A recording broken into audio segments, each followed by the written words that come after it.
All right, let's talk NCLEX. If you're a nursing student, you know that some topics can feel like a total monster.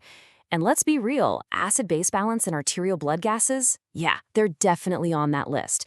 But stick with me, because in the next few minutes, we're going to give you the tools to absolutely conquer that topic. So, does seeing a string of numbers like pH, PaCO2, and HCO3 just make your head spin? Trust me, you are not alone. Interpreting ABGs is a huge skill, and it can feel super intimidating at first. But the good news? There's a really simple, really effective system that can turn all that confusion into pure confidence. Let's get into it. Okay, first things first. Before we can start interpreting anything, we gotta know who we're dealing with, right? Think of an ABG report as a quick introduction to the 3 key players that are running your patient's entire internal chemistry show. Understanding what each of them does is step 1 to cracking this code. I cannot say this loud enough. You have to burn these normal values into your brain. Seriously, they are the foundation for everything else we're about to do.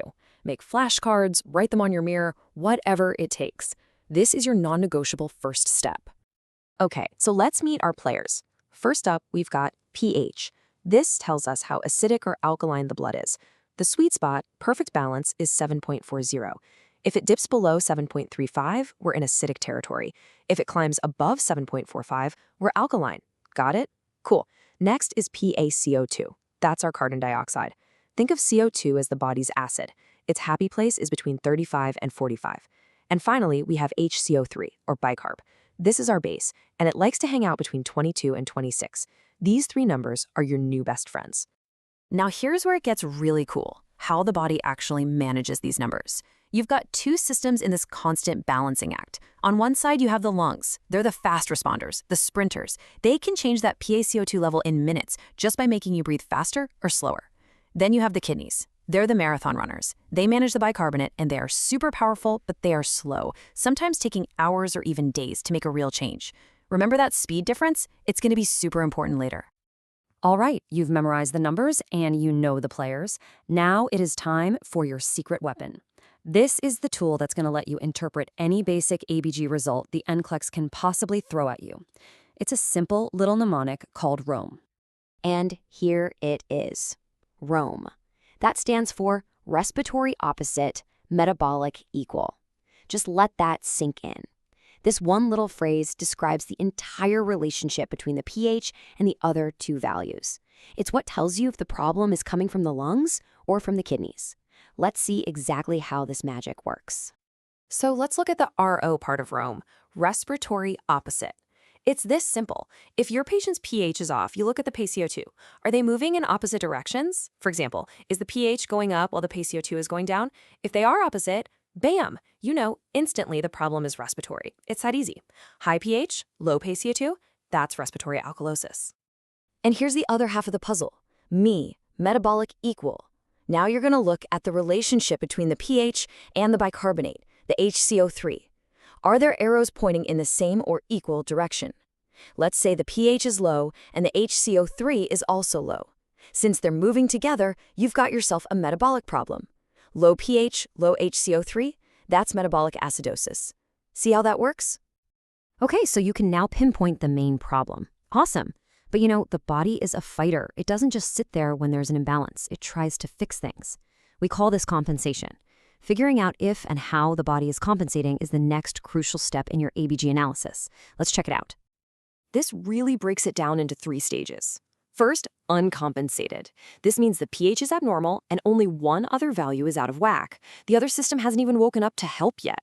Then you have partially compensated. Here, the body is trying its best. All 3 values will be abnormal because that second system has kicked in to help, but it hasn't quite fixed the pH yet.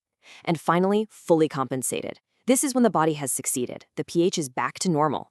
But, and this is key, both PaCO2 and HCO3 will be abnormal. They're the evidence of the fight that's still going on to keep that pH balanced. Look, theory is great, but the NCLEX is all about putting it into practice. So let's take everything we just learned, our key players, the awesome ROME mnemonic, and the levels of compensation, and walk through a real-deal NCLEX-style practice question together. Okay, here are the numbers. Take a second, just look at them. pH 7.50, PaCO2 20, and HCO3 22. What's your first move? How are you going to apply Rome? And what about compensation? Let's break it down together step by step. The most important thing here is to follow the steps. Don't jump around. First, the pH. At 7.50, it's high, so we know we're dealing with an alkalosis. Step 2, look at the PaCO2. It's 20, which is low. So we have a high pH and a low PaCO2. They're moving in opposite directions. What does Rome tell us? Respiratory opposite. So we've got respiratory alkalosis. Last step, check for compensation. Look at the HCO3. It's 22, which is perfectly normal. That means the body hasn't started compensating yet. Put it all together, the final answer is uncompensated respiratory alkalosis. And just like that, you did it. You took a confusing set of numbers and turned it into a clear clinical picture. This isn't magic, you guys. It's a method, and it's a reliable one. By memorizing those values, applying Rome, and checking for compensation, you have a solid framework to solve these problems every single time. You can absolutely do this. You see, by breaking it down into these simple, manageable steps, what seemed so overwhelming is now totally doable. Memorize, apply Rome, and check for compensation.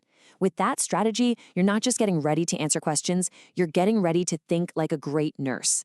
You've got the tools. Now go practice, build that confidence, and go conquer the NCLEX.